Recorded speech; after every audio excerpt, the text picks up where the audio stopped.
A retired lawman rides into a booming frontier town, hoping to leave his violent past behind and live a peaceful life. Yeah. But when ruthless outlaws begin terrorizing the town, he's forced to pick up his gun one last time. What follows is a chain of events that will turn a quiet man into one of the most feared legends of the Wild West. After the American Civil War, many Americans moved west when silver was discovered in Arizona, turning Tombstone into a booming trade center. A retired legendary peace officer, Wyatt Earp, travels there hoping to live peacefully with his family, while his longtime friend John Doc Holliday follows, believing the dry climate may help his tuberculosis.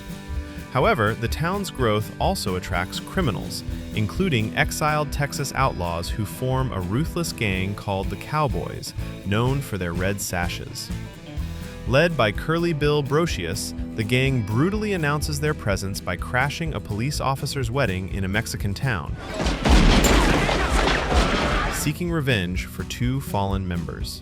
They open fire on the guests, massacring most of the wedding party and fatally shooting the groom when he refuses to submit to them. As the terrified priest condemns their savagery and prophesies revenge, the Cowboys' second-in-command, Johnny Ringo, kills him as well. Wyatt arrives in Tucson, Arizona with his partner Matty Blaylock to reunite with his brothers Virgil and Morgan and their wives, planning to settle in booming Tombstone for a peaceful and profitable life. Don't talk, just... After their warm reunion, they travel to Tombstone, where Sheriff John Behan and Marshal Fred White welcome them and explain the trouble caused by the outlaw Cowboys. Wyatt soon visits the struggling Oriental Saloon, where a hostile dealer named Johnny Tyler has been driving away customers. Wyatt confronts and humiliates him, I'm getting awful tired of your... throws him out, and negotiates a share of the saloon's profits with the owner. As Wyatt leaves, the angry Tyler attempts revenge, but is stopped by Doc Holliday, Johnny Tyler! You madcap! who has just arrived in town and recognizes Wyatt. If you are enjoying this recap, make sure to hit the like button. A traveling theater troupe led by Mr. Fabian arrives, bringing performer Josephine Marcus, who immediately catches Wyatt's attention. One night, the townspeople, including the Earps, attend a theater show that is briefly disrupted when a cowboy fires a shot at the opening performer, frightening him but amusing the crowd. Mr. Fabian and Josephine Marcus soon take the stage and deliver an impressive performance that captivates the audience. Afterward, Wyatt and Matty argue about her worsening opium addiction, and she storms home while Wyatt returns to work as a dealer at the thriving Oriental Saloon.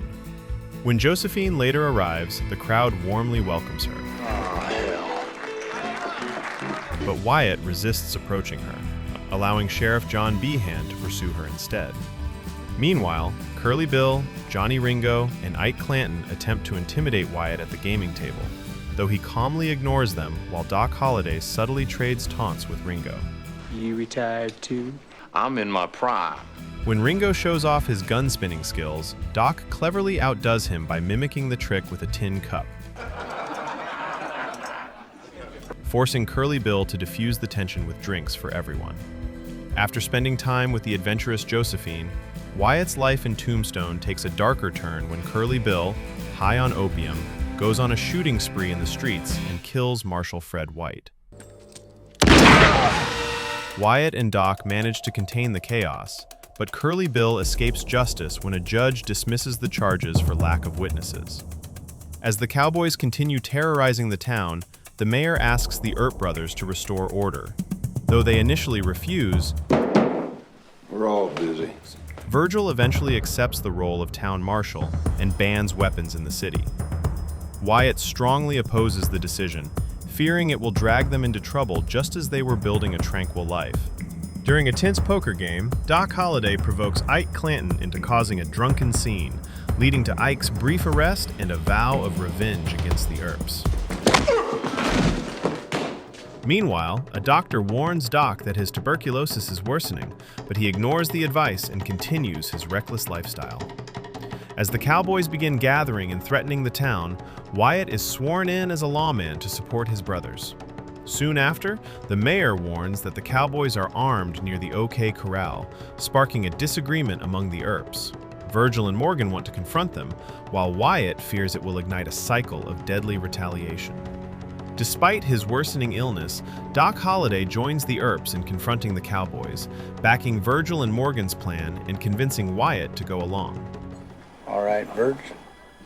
The group marches to the OK Corral as nervous townspeople watch, while Sheriff John Behan falsely claims he has disarmed the gang and then secretly observes from nearby. When the Earps and Doc confront Ike and Billy Clanton, the McClory brothers, and other Cowboys, Virgil tries to avoid bloodshed, but the tense standoff quickly erupts into a violent shootout. Do subscribe to the channel before watching ahead. During the gunfight at the OK Corral, Billy Clanton and the McClory brothers are killed, while Virgil and Morgan Earp are wounded. Ike Clanton panics and flees after a failed attempt to ambush the Earps from behind. When the smoke clears, Sheriff John Behan tries to arrest the Earps. All of you are under arrest. But Wyatt refuses. As the crowd gathers, Josephine rushes out, relieved to see Wyatt alive, revealing her feelings, while Maddie arrives and quietly realizes their growing connection. After the gunfight, the Cowboys hold a funeral for their fallen men and publicly accuse the Earps of murder, fueling rising tensions as Johnny Ringo vows revenge. I want your blood. Soon after, the Cowboys launch retaliatory attacks. Virgil is ambushed and badly wounded, and gunmen even fire at the Earp home, though the women narrowly escape. After the ambush, Virgil's injured hand is amputated, leaving the family shaken and divided. Morgan demands revenge, while Wyatt wants to leave Tombstone. Before anything can change, Morgan is shot through a window at the Oriental Saloon and dies despite the doctor's efforts, urging Wyatt with his final words to end the Cowboys' reign of terror. Don't let them get you, brother. You're the one.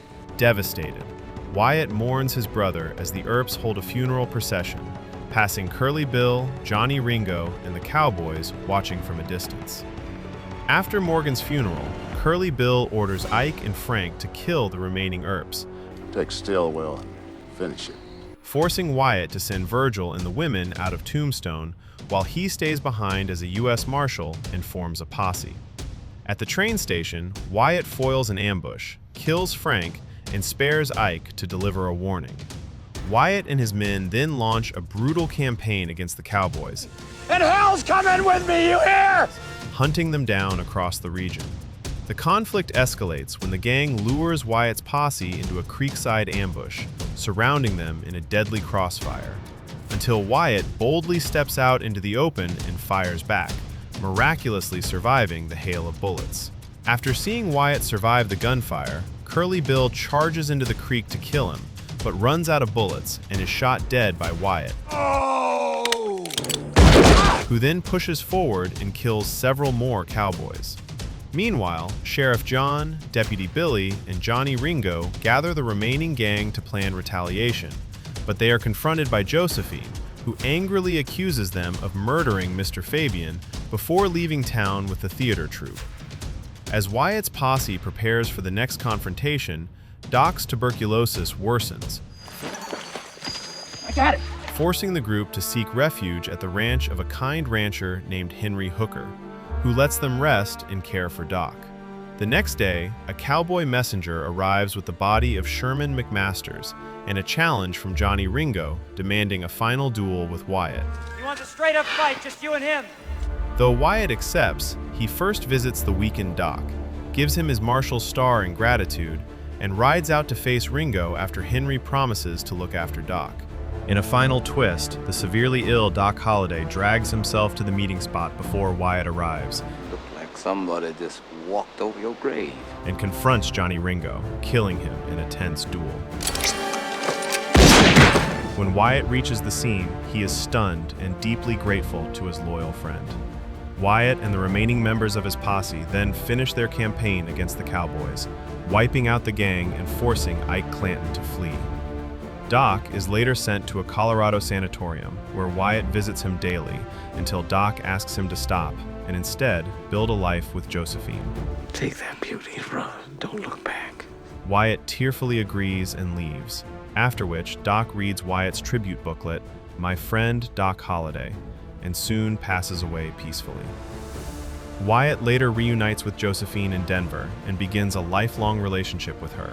While the Cowboys' legacy ends, Maddie eventually dies from an overdose, Virgil moves to California and becomes a sheriff despite his injury, and Wyatt and Josephine marry and spend decades together. In 47 years, they never left each other's side. Until Wyatt's death in Los Angeles in 1929. Thanks for watching, and don't forget to share this video with your friends.